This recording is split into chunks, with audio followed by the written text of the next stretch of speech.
Assalamualaikum warahmatullahi wabarakatuh.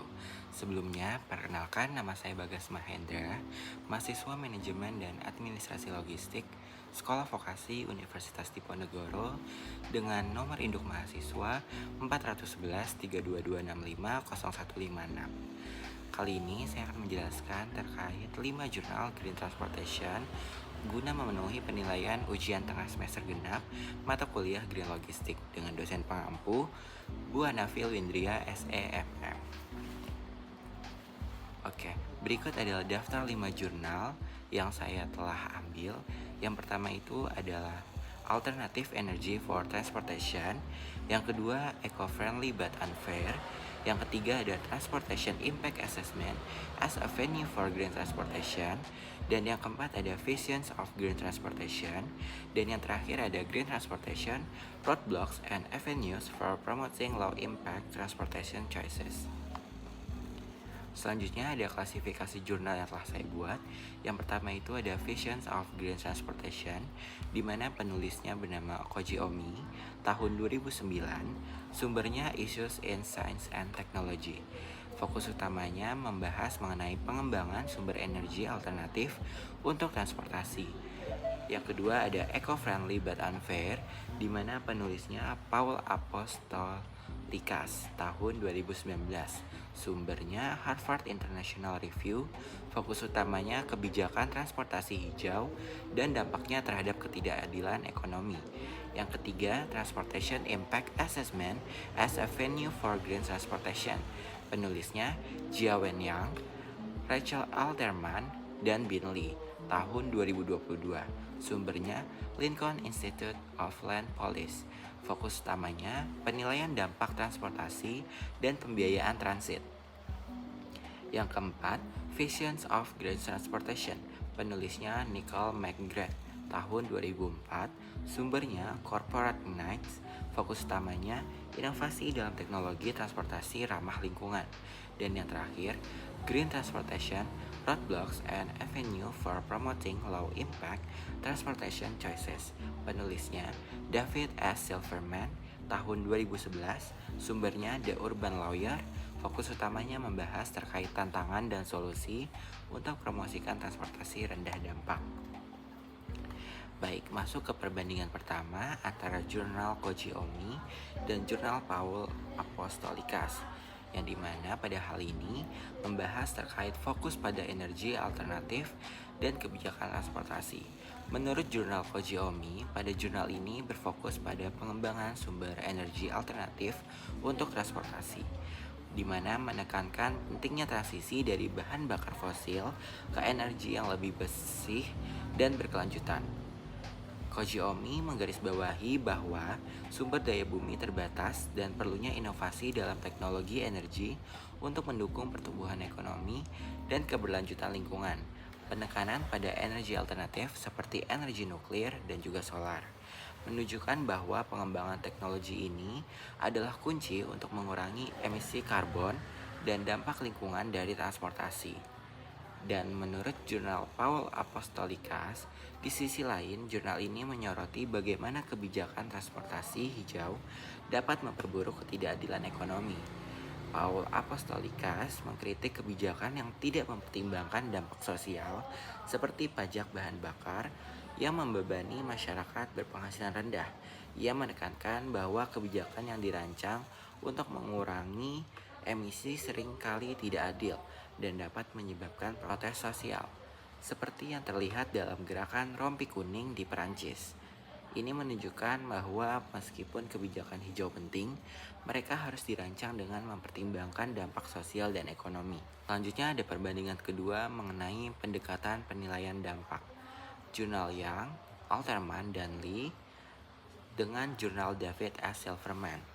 Menurut jurnal Yang, Alterman, dan Lee, jurnal ini membahas penilaian dampak transportasi atau TAI sebagai alat untuk mengidentifikasi dan mengelola dampak lingkungan dari proyek pembangunan. Penulis menekankan pentingnya kolaborasi antara berbagai pemangku kepentingan, termasuk pemerintah, pengembang, dan masyarakat, untuk memastikan bahwa proyek transportasi tidak hanya efisien, tetapi juga ramah lingkungan. TAI dianggap sebagai alat yang dapat membantu dalam perencanaan dan pengembangan infrastruktur transportasi yang berkelanjutan. Selanjutnya, menurut jurnal David S. Silverman, jurnal ini juga membahas tantangan dalam mempromosikan transportasi rendah dampak, tetapi lebih fokus pada hambatan praktis dan politik yang dihadapi dalam implementasi kebijakan tersebut. Silverman mengidentifikasi bahwa meskipun ada kesadaran akan pentingnya transportasi berkelanjutan, banyak kebijakan yang gagal karena kurangnya dukungan politik dan keterlibatan masyarakat. Ia menekankan perlunya pendekatan yang lebih inklusif dan partisipatif dalam perencanaan transportasi untuk mengatasi tantangan ini.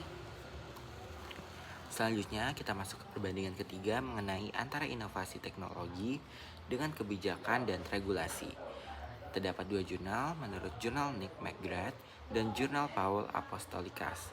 Menurut jurnal Nick McGrath, jurnal ini menekankan inovasi dalam teknologi transportasi ramah lingkungan, seperti kendaraan listrik dan sel bahan bakar hidrogen. McGrath menjelaskan bahwa meskipun ada tantangan dalam pengembangan teknologi ini, mereka menawarkan solusi jangka panjang untuk mengurangi emisi dan dampak lingkungan dari transportasi. Penekanan pada inovasi menunjukkan bahwa kemajuan teknologi adalah kunci untuk mencapai tujuan keberlanjutan.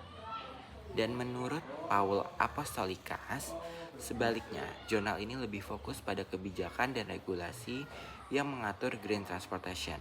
Apostolikas mengkritik kebijakan yang tidak adil dan menyoroti perlunya reformasi untuk memastikan bahwa kebijakan tersebut tidak hanya efektif dalam mengurangi emisi tetapi juga adil secara sosial. Hal ini menunjukkan bahwa meskipun inovasi teknologi penting, kebijakan yang mendukung implementasi teknologi tersebut juga sangat diperlukan. Selanjutnya yang terakhir, perbandingan keempat mengenai konteks geografis dan sosial. Menurut jurnal Paul Apostolikas dan jurnal David S. Silverman, dan juga menurut jurnal Koji Omi dan jurnal Nick McGrath. Kedua jurnal ini menyoroti isu ketidakadilan sosial dan ekonomi yang muncul dari kebijakan transportasi. Apostolikas menyoroti bagaimana kebijakan seperti pajak bahan bakar dapat membebani masyarakat berpenghasilan rendah. Sedangkan Silverman mengidentifikasi tantangan yang dihadapi dalam mempromosikan transportasi rendah dampak di berbagai konteks sosial.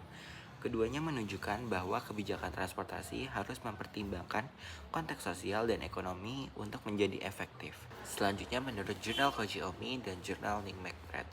Di sisi lain, jurnal ini lebih fokus pada aspek teknis dan inovasi dalam transportasi. Omi menekankan pentingnya pengembangan energi alternatif, sementara McGrath membahas inovasi dalam teknologi transportasi ramah lingkungan. Hal ini menunjukkan bahwa meskipun konteks sosial penting, ada juga kebutuhan mendesak untuk inovasi dan pengembangan teknologi dalam mencapai keberlanjutan. Kesimpulannya, dari hasil mengklasifikasikan perbandingan jurnal dari jenis-jenisnya, pastinya penulis memiliki tujuannya sendiri untuk mencari tahu hasil dari apa yang mereka teliti. Kelima jurnal ini dapat memberikan perspektif yang berbeda terkait transportasi dan juga energi, dengan fokus yang bervariasi dari perkembangan teknologi hingga kebijakan dan dampak sosial ekonomi dari kebijakan transportasi. Masing-masing jurnal memiliki kontribusi pada pemahaman yang lebih luas tentang tantangan dan juga solusi dalam mencapai sistem transportasi yang lebih berkelanjutan dan adil. Sekian pemaparan dari perbandingan kelima jurnal yang saya review pada kali ini untuk mata kuliah Green Logistik. Kurang lebihnya mohon maaf. Wassalamualaikum warahmatullahi wabarakatuh.